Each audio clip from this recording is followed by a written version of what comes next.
La salle des fêtes de l'université de Strasbourg sentait le parquet ciré et les bouquets de lys posés sur les tables. Ces fleurs un peu trop blanches que l'on choisit pour les occasions où l'on veut montrer que tout est parfait. Adrienne Kessler était arrivée en avance, comme toujours, parce qu'elle avait appris très tôt que dans sa famille, arriver en retard revenait à donner une raison de plus pour être oubliée. Elle portait une robe bleu marine simple, des boucles d'oreilles discrètes que sa mère lui avait offertes pour ses 30 ans, et ce sourire poli qu'elle avait perfectionné au fil des années, celui qui ne demandait rien à personne. Elle avait 32 ans, un appartement lumineux dans le quartier de la Crutenau à Strasbourg, un métier qu'elle aimait profondément et une place dans sa famille qu'elle n'avait jamais vraiment réussi à définir. Aujourd'hui, c'était le jour de Maxime. Son frère cadet recevait son diplôme en gestion et leur père Gérard, ancien chef de chantier dans le BTP, avait organisé cette tablée comme on prépare une fête nationale. Il avait invité les oncles, les cousins de Schiltigheim, 2 anciens collègues, et même la voisine du rez-de-chaussée qui n'avait aucun lien avec Maxime, mais qui ne refusait jamais un repas gratuit. Gérard portait sa veste grise des grandes occasions, celle qu'il sortait pour les mariages et les enterrements, et il rayonnait d'une fierté si large qu'elle ne laissait de place à personne d'autre. Monique, la mère d'Adrienne, s'affairait entre les chaises avec cette discrétion de femme qui a passé 35 ans à rendre les choses agréables sans qu'on le remarque. Elle avait préparé un gâteau aux Mirabelles la veille, s'était levée à 6 heures pour repasser la chemise de Maxime, et quand Adrienne était arrivée, elle l'avait embrassée rapidement en murmurant « Tu es jolie, ma fille », avant de repartir ajuster une nappe. La cérémonie fut longue, solennelle, ponctuée de discours sur l'avenir et l'excellence. Maxime monta sur l'estrade avec l'assurance décontractée de ceux qui ont toujours su que leur nom serait appelé en premier. Il souriait à la salle comme s'il la possédait déjà. Et quand il reçut son diplôme, Gérard se leva pour applaudir si fort que les gens des tables voisines tournèrent la tête. Adrienne applaudit aussi, sincèrement. Elle était contente pour son frère, d'une joie calme et un peu lointaine, comme on se réjouit d'une bonne nouvelle qui ne vous concerne pas tout à fait. C'est au moment du repas que les choses basculèrent. Gérard parlait fort, comme d'habitude, un verre de crément d'Alsace à la main. Il racontait aux oncles combien Maxime avait travaillé dur, combien ce diplôme était mérité, combien la famille Kessler pouvait être fière. Puis, entre 2 gorgées, il se tourna vers un cousin et ajouta presque en passant « Et en plus, vous avez vu ce projet de réhabilitation à Neudorf ? Ça, c'est du travail d'urbaniste remarquable. Voilà un métier qui sert à quelque chose, du concret, du solide. » Adrienne sentit ses doigts se crisper autour de sa serviette en tissu. Elle ne dit rien. C'est Maxime qui, porté par l'euphorie du jour et ce 3e verre de crément, posa la main sur l'épaule de sa sœur avec un sourire magnanime. « Et toi, grande sœur, tu fais quoi déjà exactement ? Tu dois avoir un travail quelque part, non ?» Gérard éclata de rire, ce rire gras qui emplissait les pièces et ne laissait personne y répondre. « Laisse-la, elle doit avoir un petit poste médiocre dans un bureau. Tu n'auras jamais une formation comme ton frère, Adrienne, mais c'est pas grave, on ne peut pas tous briller. » Maxime leva son verre avec une assurance tranquille. « Je représente la famille, ça n'est pas pour tout le monde. » Un silence étrange tomba sur la tablée. Les oncles sourirent poliment. La voisine du rez-de-chaussée toussa dans sa serviette. Monique baissa les yeux vers son assiette de choucroute et ne dit absolument rien. Adrienne resta immobile, la serviette serrée si fort dans sa main droite que ses ongles marquèrent le tissu à travers. Elle sentait son cœur battre dans ses tempes, cette chaleur familière qui montait chaque fois qu'elle ravalait ses mots pour maintenir la paix. À une table voisine, un homme d'une 50aine d'années, aux tempes grisonnantes et au regard vif, avait cessé de manger. Il observait la scène avec un froncement de sourcils lent, le genre d'expression que l'on prend quand on assiste à quelque chose qui ne devrait pas exister. Il posa sa fourchette, regarda Adrienne longuement, puis se tourna vers la femme assise à côté de lui et lui murmura quelque chose à l'oreille. Personne à la table des Kessler ne le remarqua. Personne ne remarquait jamais ce qui se passait en dehors du cercle lumineux de Gérard et Maxime. Adrienne but une gorgée d'eau, lentement, et quand elle reposa son verre, ses mains ne tremblaient plus. Elle regarda son père qui riait encore, son frère qui souriait avec cette suffisance douce des gens qui ne savent même pas qu'ils font du mal, et sa mère qui découpait son gâteau aux Mirabelles comme si rien ne s'était passé. Et quelque chose, au fond d'elle, se mit en place. Pas de la colère, pas de la tristesse. Quelque chose de plus froid, de plus ancien, de plus décidé. Elle sourit, très légèrement, et personne ne comprit pourquoi. Adrienne marcha longtemps ce soir-là dans les rues de la Cruteno, sans direction précise, portée par cette énergie nerveuse des gens qui ont trop retenu et qui ne savent pas encore comment lâcher. Les pavés luisaient sous les réverbères, les façades à colombages projetaient des ombres obliques sur les trottoirs étroits, et l'air de mai sentait le tilleul et la pluie récente. Elle marchait vite, les mains dans les poches de son manteau, en rejouant chaque mot dans sa tête, avec cette précision cruelle que la mémoire réserve aux phrases qui blessent. Un petit poste médiocre dans un bureau. Tu n'auras jamais une formation comme ton frère. On ne peut pas tous briller. Le pire, ce n'était pas la brutalité de son père. Gérard avait toujours été ainsi, massif dans ses certitudes, incapable de concevoir qu'une réussite puisse prendre une forme différente de celle qu'il connaissait. Le pire, c'était le naturel avec lequel Maxime avait posé la main sur son épaule, ce geste de condescendance si fluide qu'il ne l'avait probablement même pas perçu lui-même. Et le pire du pire, c'était le silence de Monique, ce regard baissé vers l'assiette de choucroute, cette façon de découper le gâteau au Mirabelle, comme si les mots de Gérard n'étaient qu'un bruit de fond, un orage lointain qui ne méritait pas qu'on ferme les fenêtres. Adrienne s'arrêta au bord de l'île, le petit canal qui traversait le quartier, et regarda l'eau sombre couler sous le pont. Elle sortit son téléphone et appela Nadia. Nadia Ben Moussa était kinésithérapeute, installée près de la place Kléber depuis 6 ans, et c'était le genre d'ami qui décrochait à la première sonnerie, même quand il était presque 23 heures un soir de semaine. Elle écouta Adrienne raconter la soirée sans l'interrompre, avec ce silence attentif qui valait mieux que n'importe quel conseil.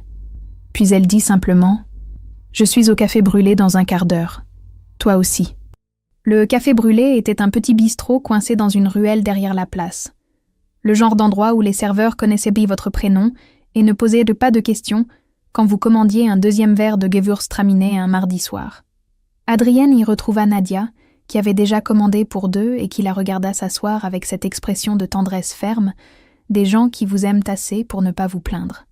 Adrienne parla, pas seulement de la soirée, mais de tout ce qui l'avait précédé, de ces années de dîners dominicaux à Schiltigheim où Gérard ne parlait que de Maxime, de ces repas entiers où personne ne lui demandait comment allait son travail, de ce moment précis, il y a 10 ans, où elle avait annoncé son admission en master d'urbanisme, et où son père avait ri devant toute la famille en disant que ce n'était pas un vrai métier. Elle avait cessé ce jour-là de parler de sa vie professionnelle chez les Kessler. Non pas par orgueil, mais par lassitude, parce qu'il y a une fatigue particulière à tendre la main vers des gens qui ne la prennent jamais. Nadia l'écouta jusqu'au bout, puis posa son verre et la regarda droit dans les yeux. « Adrienne, tu protèges des gens qui te piétinent. Depuis 10 ans, tu ravales ta fierté pour maintenir une paix qui n'existe même pas. Tu appelles ça de la famille. Moi, j'appelle ça de la survie. » Adrienne secoua la tête doucement. « Si je coupe les ponts, je perds aussi ma mère. Et ma mère ne m'a jamais rien fait de mal. » Ta mère ne t'a rien fait du tout, Adrienne. C'est exactement le problème. Le silence qui suivit dura longtemps. Adrienne tourna son verre entre ses doigts, regardant le reflet doré du Gewürztraminer sous la lumière tamisée du bistrot. Nadia avait raison, et elle le savait. Monique n'avait jamais été cruelle, jamais méchante, jamais hostile. Elle avait simplement été absente, présente physiquement mais disparue au moment précis où sa fille avait besoin qu'elle ouvre la bouche et dise « Non, Gérard, ça suffit. » Le pire, murmura Adrienne en reposant son verre, c'est que même maintenant, après tout ça, j'ai encore envie qu'il soit fier de moi. C'est pathétique. Nadia tendit la main par-dessus la table et serra celle d'Adrienne. Non, c'est humain, mais ça ne peut plus te coûter ta dignité. Plus maintenant. Adrienne hocha la tête sans répondre. Elle ne savait pas encore ce qu'elle allait faire, ni comment, ni quand. Mais en sortant du Café Brûlé cette nuit-là, en marchant seule dans les rues silencieuses de Strasbourg, elle sentit que quelque chose avait changé. Non pas une décision encore, mais un refus. Le refus de continuer à se taire pour que les autres soient confortables. Elle rentra chez elle, posa ses clés sur la table de l'entrée, et resta debout un moment dans le noir de son appartement, à écouter le silence. Demain, elle irait travailler. Elle poserait ses plans sur la table. Elle ferait ce qu'elle faisait depuis 10 ans. Construire des quartiers entiers sans que personne dans sa propre famille ne sache que c'était elle. Mais quelque chose, désormais, refusait que cela continue.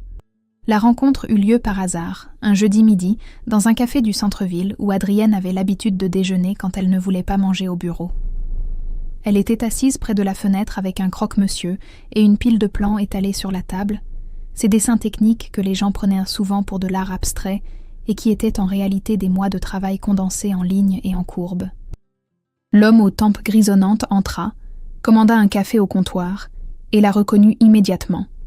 Il hésita un instant, puis s'approcha avec cette politesse un peu formelle des gens qui savent qu'ils s'imposent. « Excusez-moi de vous déranger. Vous êtes bien Adrienne Kessler ?» Adrienne leva les yeux de ses plans, surprise. L'homme lui était vaguement familier, mais elle ne parvenait pas à le situer. Il dut le sentir, parce qu'il sourit légèrement et ajouta « J'étais à la table voisine, l'autre soir, à la cérémonie de votre frère, Philippe Muller. Je dirige le cabinet Muller et Associés. » Adrienne le reconnut alors et comprit dans la même seconde pourquoi ce nom lui disait quelque chose. Muller et Associés était le cabinet d'urbanisme qui avait été en compétition directe avec le sien lors de l'appel d'offres pour la réhabilitation du quartier Neudorf. Ils avaient perdu, et c'était le projet d'Adrienne qui avait été retenu par la mairie. Philippe s'assit en face d'elle sans attendre d'y être invité, avec cette assurance tranquille des gens qui ont passé l'âge de s'embarrasser des convenances inutiles. Il commanda un deuxième café, regarda Adrienne droit dans les yeux, et dit quelque chose qu'elle n'attendait pas. « J'ai assisté à une scène assez stupéfiante l'autre soir. Votre père a parlé du projet Neudorf avec une admiration sincère, et dans la même phrase, il vous a traité de médiocre. J'ai cru que j'avais mal compris. » Adrienne sentit la chaleur monter à ses joues. Elle chercha une réponse élégante, une façon de minimiser, de détourner. Mais Philippe ne lui en laissa pas le temps. « Tout le milieu professionnel strasbourgeois connaît votre nom, Adrienne. Votre projet a été retenu parmi 14 candidatures, dont la nôtre, et croyez-moi, la nôtre n'était pas mauvaise. Vous avez conçu quelque chose de remarquable, et votre propre père ne le sait même pas. » Adrienne replia machinalement le coin d'un de ses plans, un geste nerveux qu'elle faisait depuis l'école d'architecture.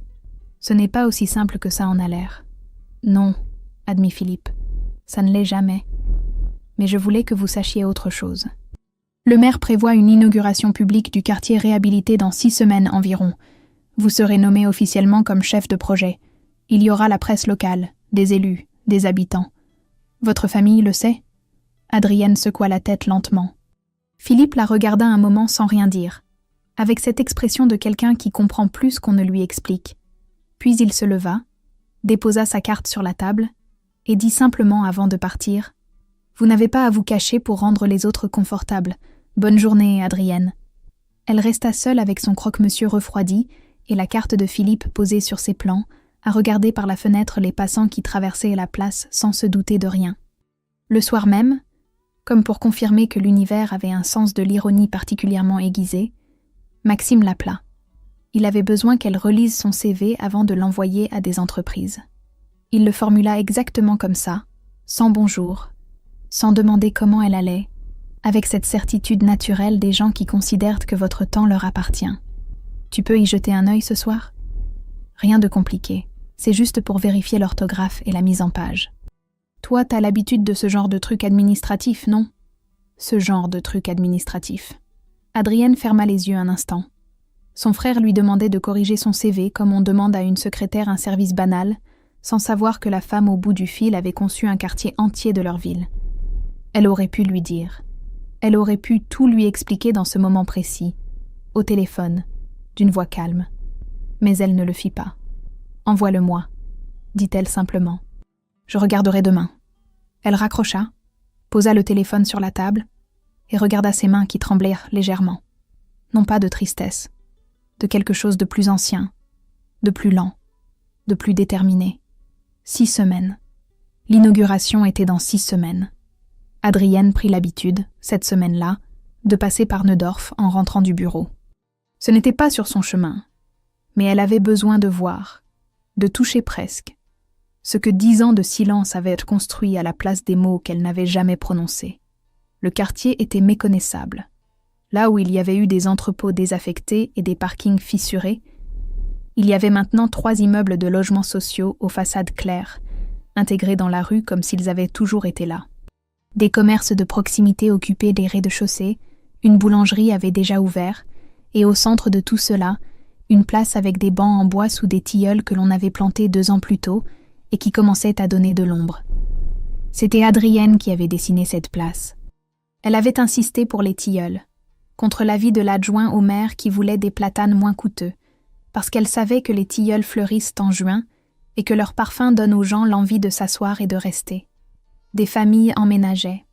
Une femme accrochait des rideaux au 2e étage, un enfant faisait du vélo autour de la fontaine, un couple de retraités discutait sur l'un des bancs qu'Adrienne avait choisi dans un catalogue un mardi soir de novembre, seule dans son appartement, avec un thé refroidi posé sur la table. Elle regardait tout cela avec une fierté silencieuse et un peu douloureuse, celle des gens qui ont fait quelque chose de beau et qui n'ont personne à qui le montrer. C'est lors d'une de ces visites qu'elle rencontra Bastien. Il était architecte d'intérieur, missionné pour l'aménagement des espaces communs des immeubles, et elle l'avait croisé plusieurs fois en réunion de chantier, sans jamais vraiment lui parler au-delà du professionnel.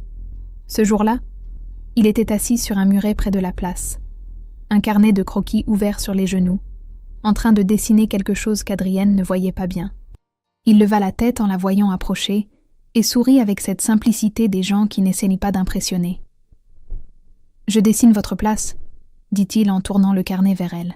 « Enfin, j'essaie. Les proportions sont difficiles à rendre. Il y a quelque chose dans l'équilibre entre les bâtiments et l'espace ouvert qui est très réussi. Comment vous est venue l'idée de cette place centrale ?» Adrienne le regarda, un peu désarçonnée. C'était une question si simple, si directe, et pourtant personne ne la lui avait jamais posée. Ni son père, ni son frère, ni sa mère, ni même ses collègues qui avaient travaillé avec elle sur le projet. Personne ne lui avait jamais demandé d'où venaient ses idées, comme si ce qu'elle construisait apparaissait tout seul, sans intention ni histoire. Elle s'assit à côté de lui sur le muret et commença à parler.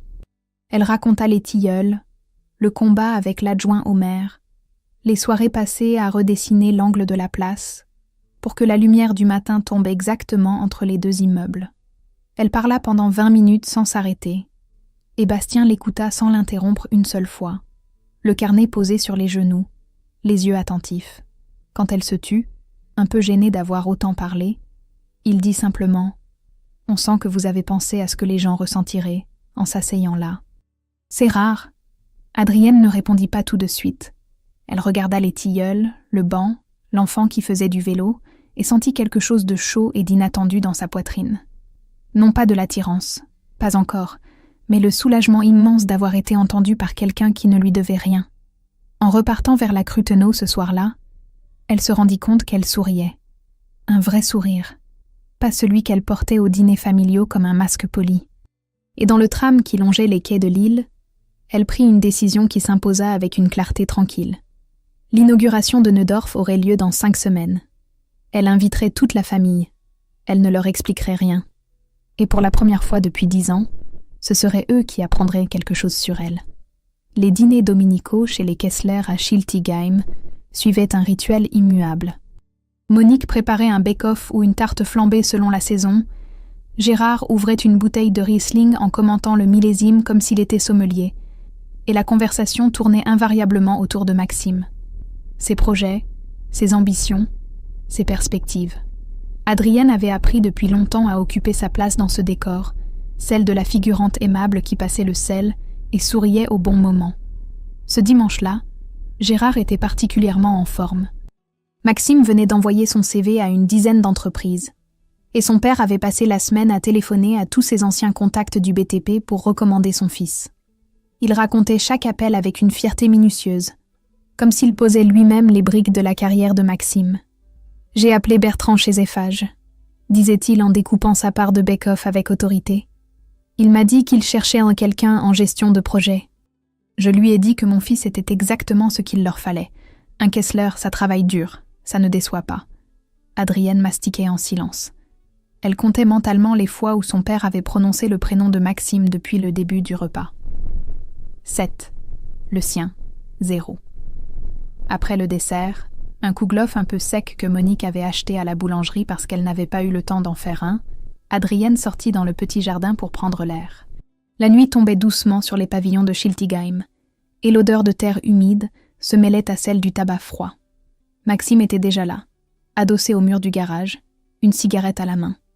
Il ne la vit pas tout de suite, et Adrienne surprit sur son visage une expression qu'elle ne lui connaissait pas. Quelque chose de tendu, de fatigué, qui ressemblait à de l'angoisse.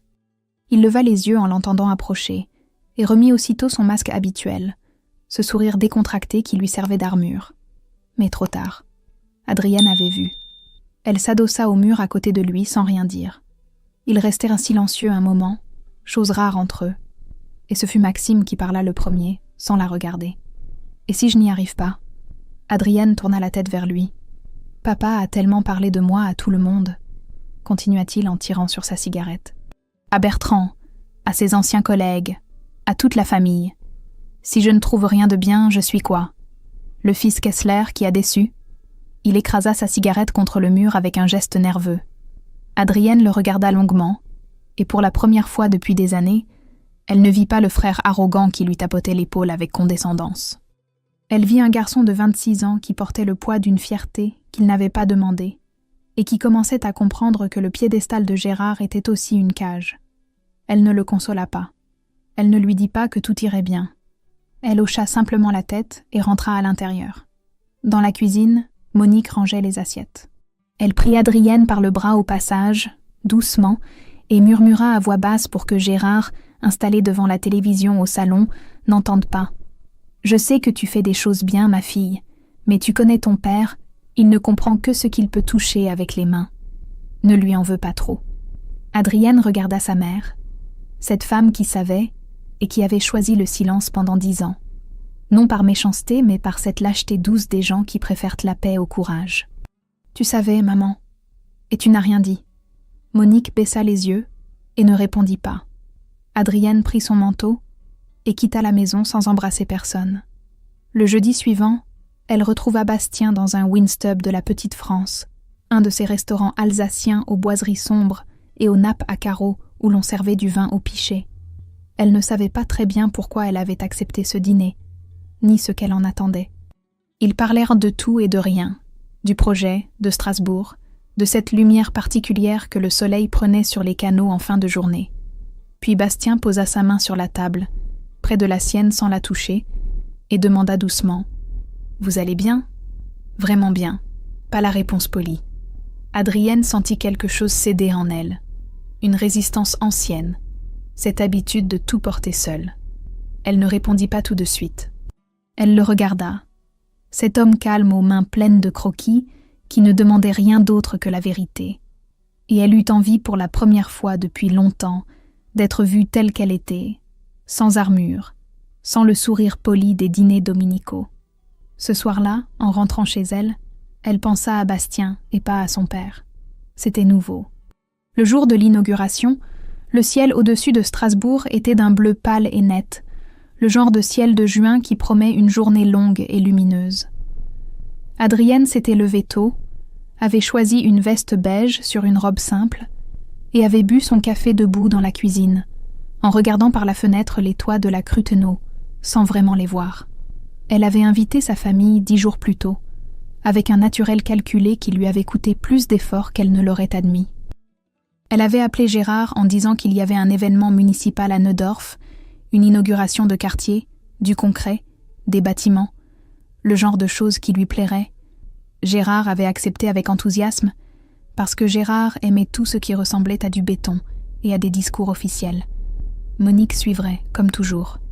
Maxime avait dit oui par désœuvrement, parce qu'il n'avait pas encore trouvé de travail et que ses journées étaient longues. Aucun d'entre eux n'avait posé la moindre question sur la raison pour laquelle Adrienne les invitait. Aucun d'entre eux ne s'était demandé quel lien elle pouvait avoir avec un projet d'urbanisme municipal. C'était peut-être ce qui faisait le plus mal, cette certitude tranquille qu'Adrienne ne pouvait être liée à rien d'important. La place centrale de Neudorf était méconnaissable.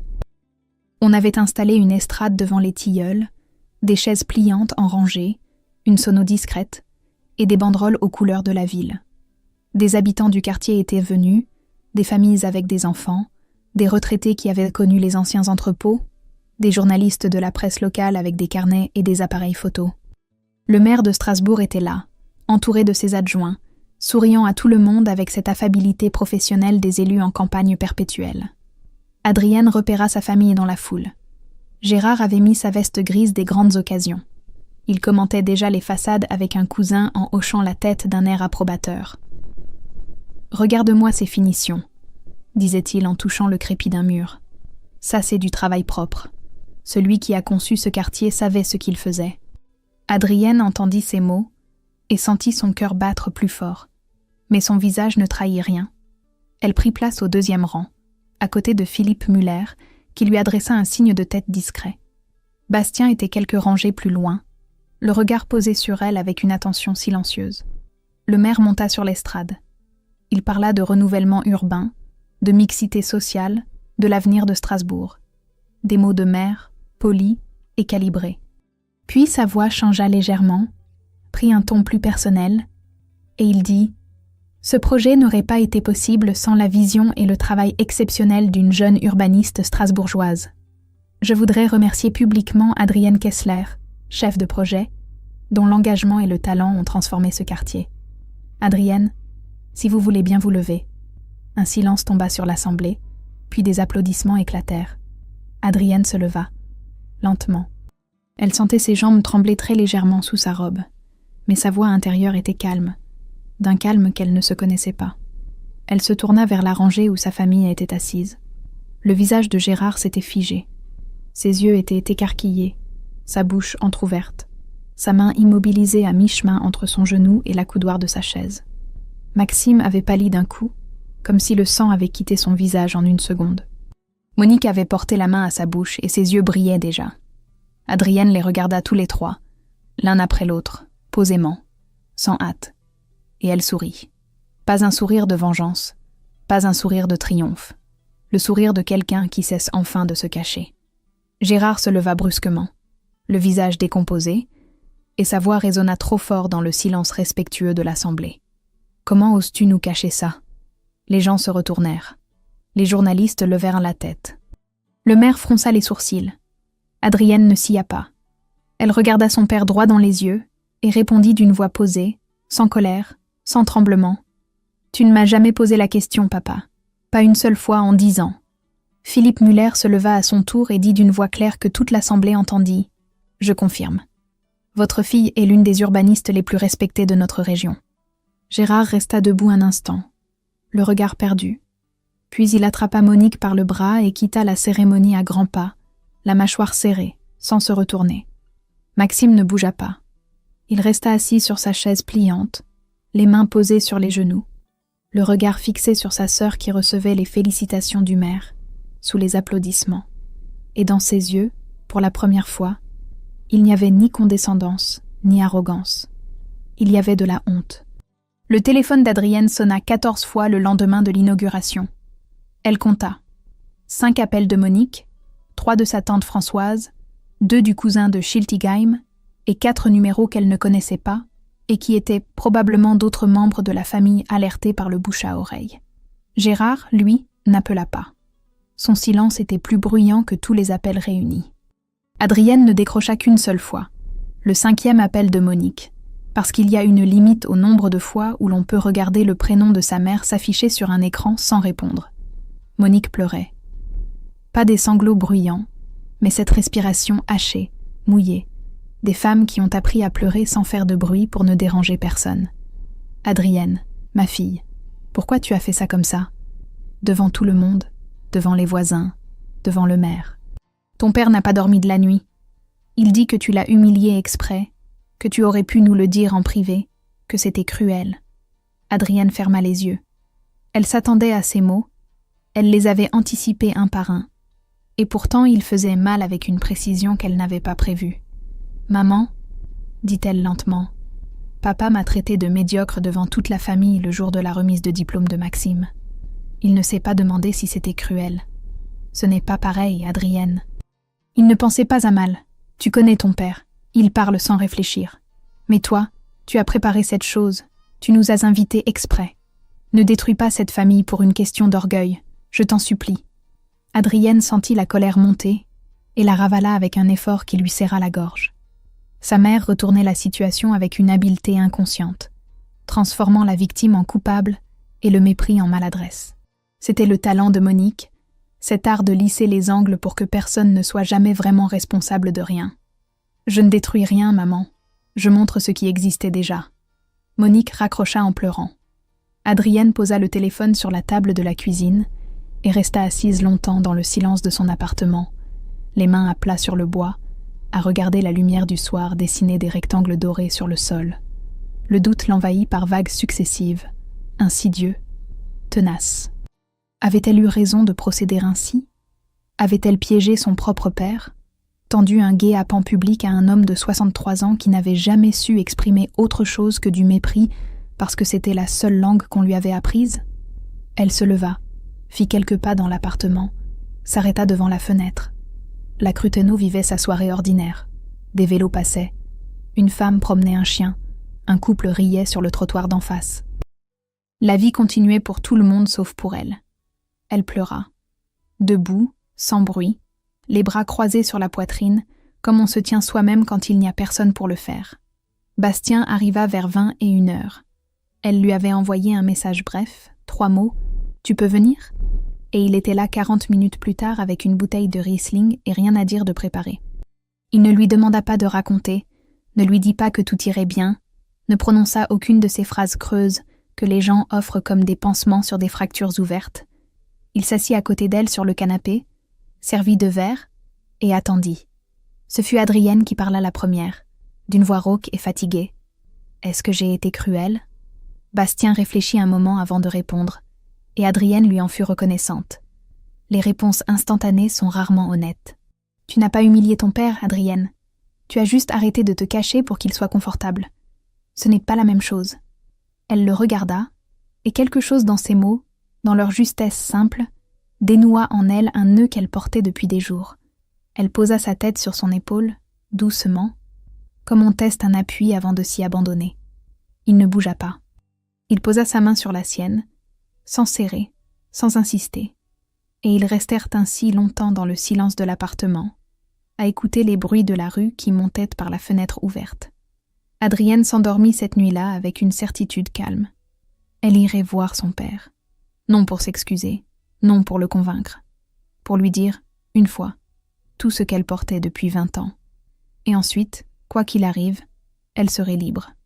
Adrienne se gara devant la maison de Schiltigheim un samedi matin, à l'heure où elle savait que son père serait dans la cuisine avec son café et son journal, parce que Gérard Kessler n'avait pas changé ses habitudes matinales depuis 30 ans et ne les changerait probablement jamais.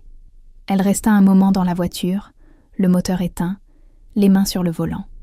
La maison n'avait pas changé non plus. Le même crépi beige, les mêmes volets marrons, le même rosier que Monique taillait chaque printemps avec une patience de moine. Adrienne avait grandi dans cette maison, avait fait ses devoirs sur la table de la cuisine, avait appris à se taire dans ce salon, et chaque brique de cette façade contenait un souvenir qu'elle ne pouvait ni garder ni jeter. Elle entra sans sonner, parce qu'on ne sonne pas chez ses parents, même quand on ne sait plus très bien si on y est encore chez soi.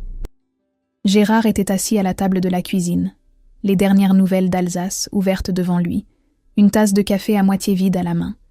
Monique se tenait debout près de la cafetière, le dos un peu raide, comme si elle attendait quelque chose depuis des jours. L'odeur de café et de pain grillé flottait dans la pièce, cette odeur de tous les matins qui rendait le silence encore plus pesant. Gérard leva les yeux vers sa fille, et son visage se ferma immédiatement, comme une porte que l'on tire d'un geste sec. « Tu viens t'excuser » Adrienne tira une chaise et s'assit en face de lui. « Non. » Un silence. Gérard replia son journal avec des gestes brusques. « Alors tu viens faire quoi ? Parce que si c'est pour me donner des leçons, Adrienne, je te préviens, je ne suis pas d'humeur. Tu m'as humiliée devant tout Strasbourg. Devant le maire, devant les voisins, devant des gens que je connais. Tu aurais pu nous le dire en privé, tranquillement, comme une adulte. Mais non, il fallait que tu fasses ton spectacle. » Adrienne l'écouta sans l'interrompre. Elle connaissait cette stratégie. L'attaque comme défense. La colère pour ne pas avoir à ressentir autre chose.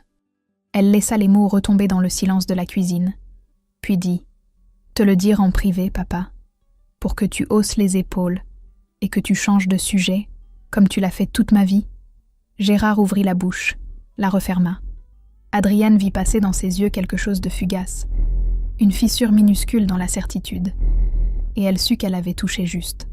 Mais Gérard était un homme qui avait passé 40 ans sur des chantiers à donner des ordres, et il ne savait reculer que d'une seule façon, en avançant plus fort. « J'ai jamais dit que t'étais nulle, Adrienne. J'ai dit que Maxime avait besoin de soutien. Toi, tu t'en sortais toute seule, c'est un compliment si tu réfléchis bien. » Et là, pendant un instant, Adrienne faillit acquiescer. Par réflexe, par habitude, par cette mécanique ancienne qui lui disait de lisser, d'accepter, de trouver dans les mots de son père une intention qui n'y était pas.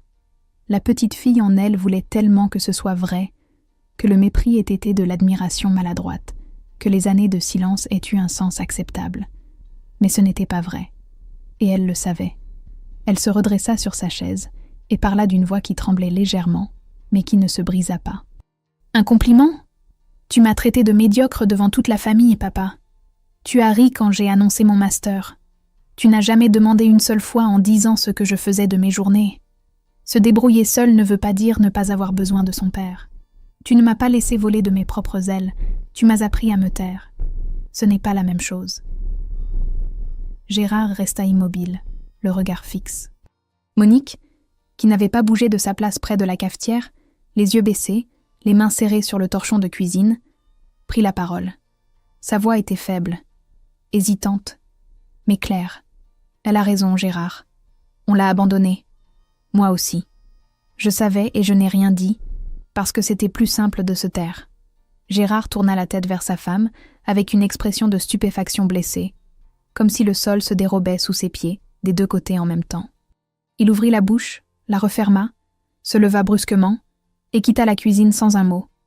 On entendit la porte du jardin claquer. Monique et Adrienne restèrent seules dans la cuisine silencieuse. Elles ne se dirent rien. Il n'y avait rien à dire encore. C'est alors que Maxime entra. Il était dans le couloir depuis le début.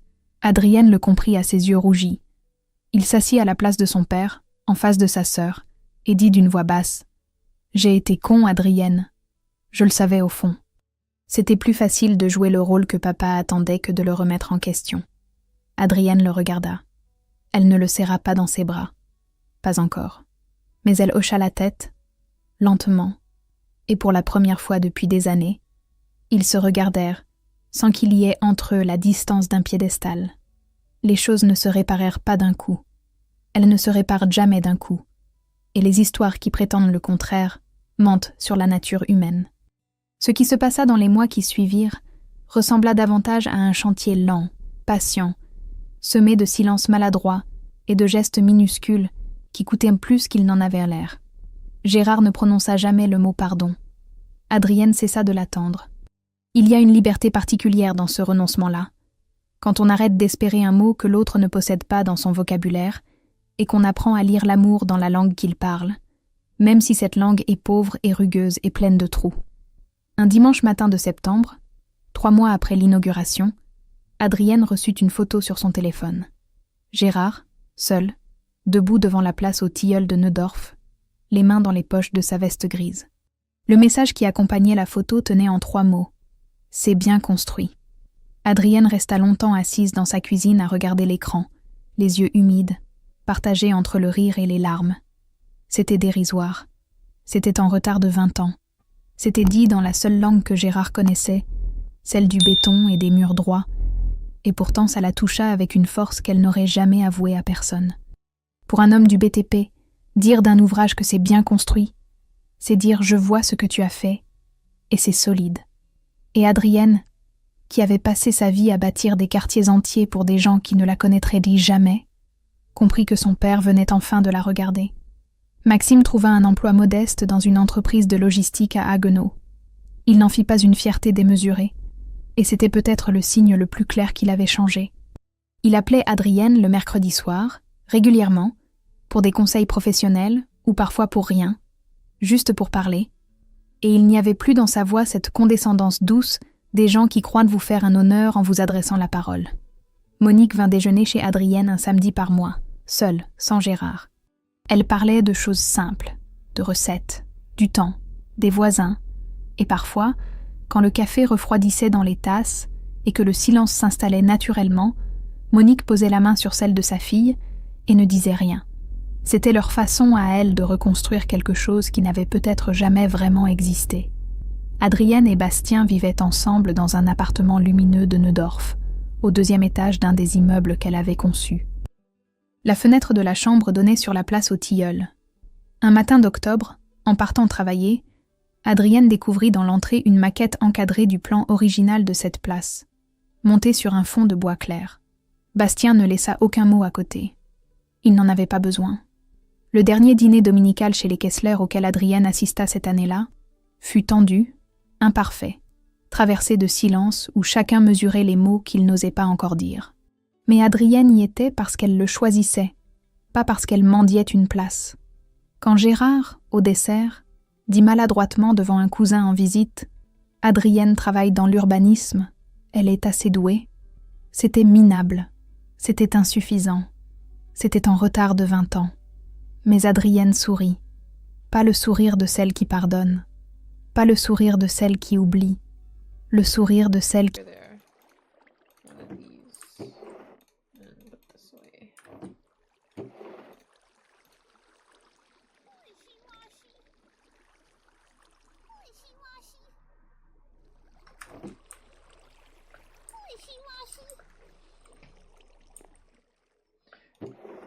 Oh, I can't place this. How do I get out of here? I caught the Gyarados. You did? Wow. Well. Perks of not flying in the sky so high. What the heck? Oh man! I don't want to fly anymore. I don't think there's anything else on this ship. I don't think so.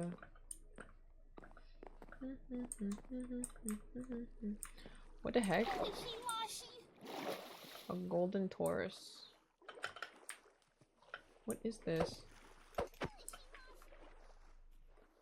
Whoa. Wishy-washy. Got a statue? A bunch of Whalmers.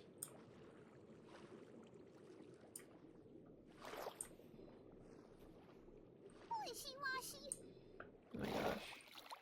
You're whispering wishy-washy in my ear.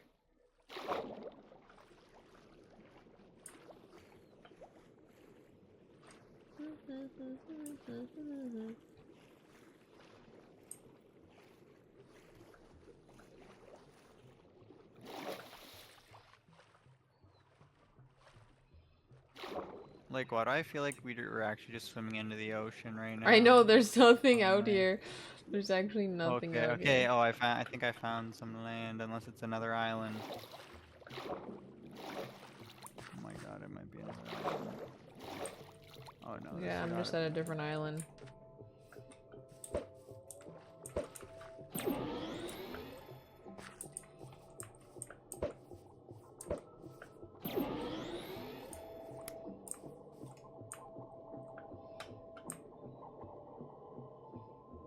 Am I still supposed to be going south? Go southeast.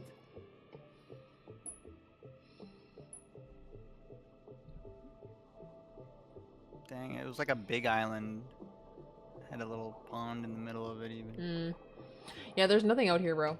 What the I heck? found some land. Oh, I think I found something too. Am I wrong? No, I think it's just another. No, that's just another island. No, keep going southeast. So that's the island Maybe. that I was talking Oh, about. I see. I see. I see. There could be Pokemon here though. Did you looked? No. Oh, you didn't? I just kept going, so I was trying to find some land. If you keep going southeast, you'll see me. Okay, fine. I'll just keep going.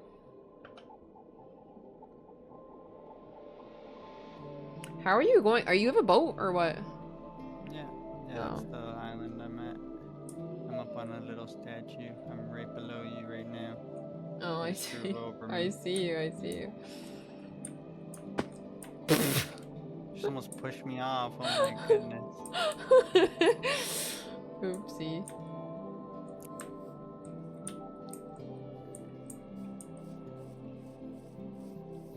Hi. Hello.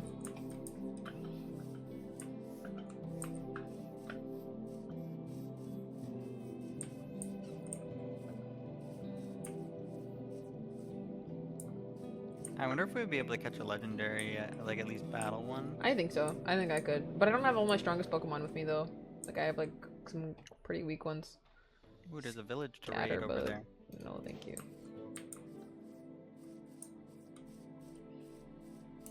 Is there a village? Mm-hmm. What's that purple thing? Do you see that? It's my boat. Oh, bruh. What the heck? This is a big village. Keep going east. There's gotta be something cool here. The hell is that thing?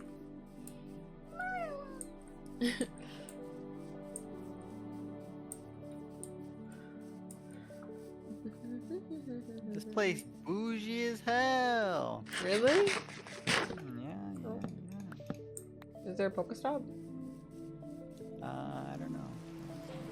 I'm waiting for you to explore it. Oh man, it's got all crappy out. It's really big though.